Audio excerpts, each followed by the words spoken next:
Bonjour, la Bible dit dans Ecclésiaste 9 au verset 8 qu'en tout temps tes vêtements soient blancs et que l'huile ne manque point sur ta tête. Lorsqu'on parle de vêtements blancs ici, ça veut dire en fait que tu marches dans une vie qui honore le Seigneur. Le Seigneur Jésus viendra chercher une épouse qui a une robe blanche. Quelle est la couleur de ta robe? C'est un chrétien, lorsqu'il donne leur vie à Christ, ne change pas de vie, ils continuent dans leur ancienne vie.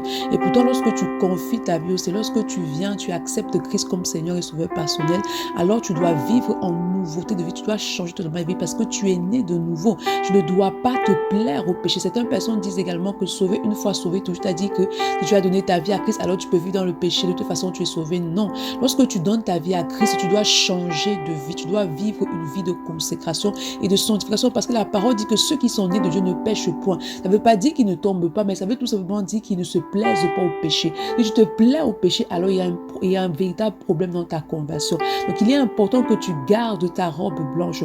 Par toi-même, tu ne peux pas y arriver. Tu te dis sûrement, Seigneur, j'essaye de toutes mes forces, mais je n'y arrive pas. Oui, tu ne peux pas y arriver par toi-même. Tu as besoin du Saint-Esprit. Tu dois te saturer de la parole de Dieu. Tu dois demander à l'Esprit de t'aider, d'accorder la grâce, la force, la capacité de demeurer dans une vie qui honore le Seigneur, car par tes propres forces, tu n'y arriveras jamais. Donc tu te satures de la parole de Dieu et tu te soumets parfaitement au leadership et à l'œuvre du Saint-Esprit en toi. Bonne journée. Shalom.